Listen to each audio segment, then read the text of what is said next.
Bonjour, un autre exercice sur la notion de vecteur normal. Donc ici, le plan est muni d'un repère orthonormé et je demande une équation de la droite D passant par le point A de coordonnées -2, 1 et ayant pour vecteur normal le vecteur V de coordonnées 3, 5. Je vous propose de mettre en pause, vous faites le travail et vous venez voir la correction. D'un point de vue donc recherche et mise en place, je vous conseille vraiment de schématiser la situation. Alors vous n'êtes pas obligé de faire un repère correct, etc. Vous pouvez juste donc venir placer un point A. Voilà, ça c'est votre point de coordonnées -2, 1. Vous tracez un vecteur V, peu importe qu'il ait ses coordonnées. Là, on est juste en train de mettre en place le raisonnement et vous venez mettre en évidence la droite dont on vous parle. Cette droite doit passer par le point A. Elle doit avoir pour vecteur normal le vecteur V. Qu'est-ce que ça veut donc dire? Que la direction de la droite que l'on cherche est orthogonale à la direction de ce vecteur V. Ça veut donc dire que si je prolonge mon vecteur V et je viens placer mon équerre, eh bien la droite que je suis en train de chercher va être une droite, alors je vais faire approximativement, eh bien une droite, voilà, qui sera telle que ici, eh bien il y a un angle droit. Une fois que j'ai mis ça en place, qu'est-ce que je fais? Je viens placer des points M. Voilà, un point M, un autre point M, un autre point M. Alors bien évidemment, je pourrais mettre M1, M2, M3. Et je vais regarder ce qui se passe. Je rappelle que trouver une équation de droite, c'est trouver la relation que doivent vérifier les coordonnées d'un point quelconque pour que ce point appartiennent à la droite. Donc déjà, mon raisonnement va commencer par M de coordonnées XY appartient à D, si et seulement si. Et puis là, lorsque je vais regarder la schématisation que j'ai faite ici, eh bien, je me rends bien compte que mon vecteur AM1, il est orthogonal à V, mon vecteur AM2, il est orthogonal à V, mon vecteur AM3 est orthogonal à V, et donc ça va me rappeler que pour travailler sur cette recherche d'équations de droite, eh bien, je dois travailler sur l'orthogonalité des vecteurs.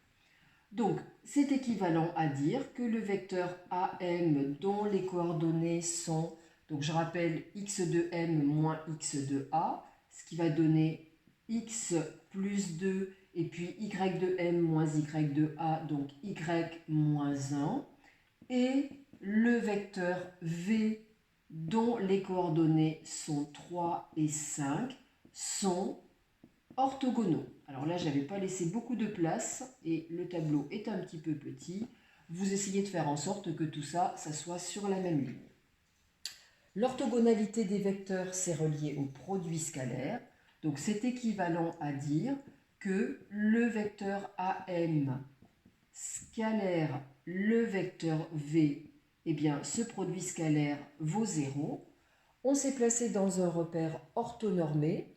Une des façons de calculer le produit scalaire, eh bien, c'est de faire le produit des abscisses x de AM multiplié par x de V plus le produit des ordonnées y de AM multiplié par y de V, et ceci doit être égal à 0. Donc là, on applique ici une des façons de calculer un produit scalaire. Je rappelle que il y a plusieurs façons, et en gros en première on a vu 4 façons de calculer un produit scalaire. Donc ça, c'est celle qui utilise les coordonnées. Une fois qu'on a ça, puisqu'on connaît les coordonnées de AM et de V, eh bien on va parvenir à trouver une équation cartésienne de notre droite D.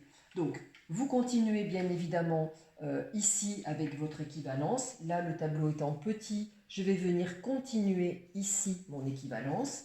C'est donc équivalent à, donc x2 AM, cela donne x plus 2, x2v, donc multiplié par 3, au lieu de mettre le multiplié par 3 derrière, je le mets plutôt devant, n'oubliez pas les parenthèses, plus y de AM, donc y moins 1, multiplié par y de v, donc 5, et ceci doit être égal à 0. Je pousse un petit peu, voilà, mon travail.